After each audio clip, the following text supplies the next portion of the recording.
तुम्हारे उसूल, तुम्हारे आदर्श, किस काम के हैं तुम्हारे उसूल? तुम्हारे सारे उसूलों को गूंद कर एक वक्त की रोटी नहीं बनाई जा सकती रवि। इन आदर्शों के लिए तुम अपनी जिंदगी पर खेलने के लिए तैयार हो। क्या क्या क्या क्या किया हो उन आदर्शों ने? एक 400-500 रुपए की पुलिस की नौकरी, एक किराए का क्वार्टर, एक ड्यूटी की जीप। आज मेरे पास बिल्डिंगें हैं, प्रॉपर्टी है, बैंक बैलेंस है, बंगला है, गाड़ी है। क्या है तुम्हारे पास? क्या है तुम्हारे पास? क्या है तुम्हारे पास?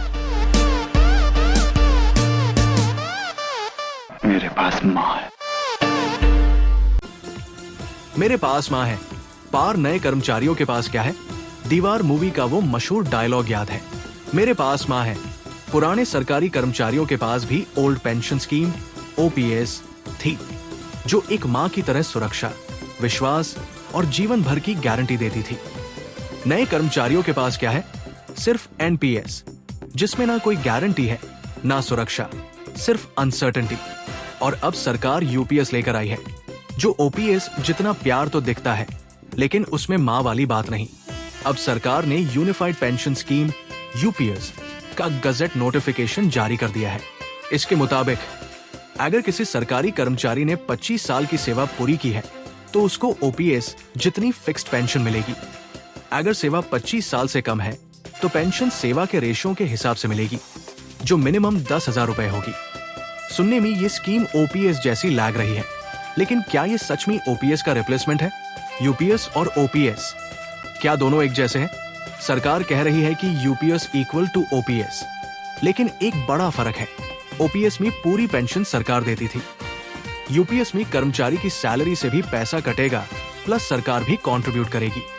मतलब एनपीएस में पेंशन फिक्स नहीं थी और यूपीएस में फिक्स्ड 50% लास्ट पे ड्रॉन की पेंशन मिलेगी, चाहे कॉर्पस जितना भी हो। यूपीएस नोटिफिकेशन में सब कुछ क्लियर नहीं है। यूपीएस के आने के बाद सबसे बड़ा सवाल है, कर्मचारी यूपीएस ले या एनपीएस में बेन रहे? पार नोटिफिकेशन में कई चीजें अनक्लियर है। बेंचमार्क कॉर्पस बीसी का फॉर्मूला क्या होगा? पूरी कैलकुलेशन बेंचमार्क कॉर्पस पर डिपेंड करेगी, लेकिन सरकार ने इसका कोई क्लियर फॉर्मूला नहीं दिया है। अगर एम्प्लॉय की इन सर्विस डेथ हो जाए तो क्या होगा?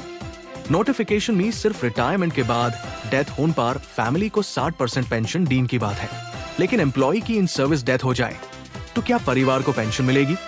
ये नहीं बताया गया। ये सब छोटी छोटी बातें नहीं है। पेंशन का खर्चा क्या सच में बहुत ज्यादा है? जब भी ओपीएस की मांग उठती है तो सरकार का एक हाई जवाब होता है, पेंशन देना महंगा पड़ता है। लेकिन सच क्या है? 2022 से 23 में पेंशन का टोटल खर्चा 2,41,777 रुपए करोड़ था।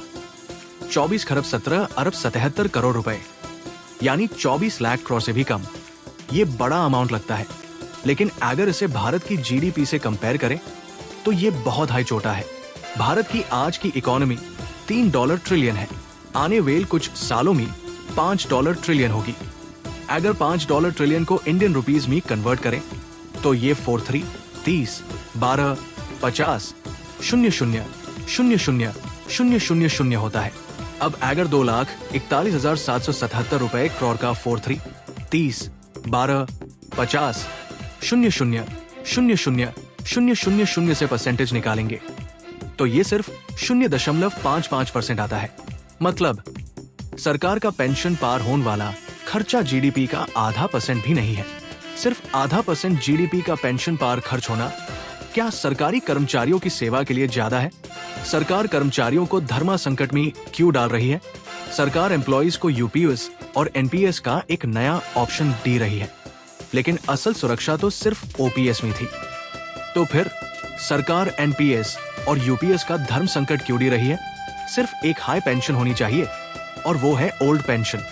नेशनल काउंसिल जेसीएम को ओपीएस की मांग पर हाई बना रहना चाहिए और सरकार से गुजारिश करनी चाहिए कि पुरानी पेंशन वापस लाए।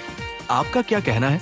कमेंट्स में अपनी राय जरूर दें और इस महत्वपूर्ण मुद्दे को सब तक पहुंचाने के लिए वीडियो को शेयर करें। आपने वीडियो अंत तक देखा, इसके लिए धन्यवाद।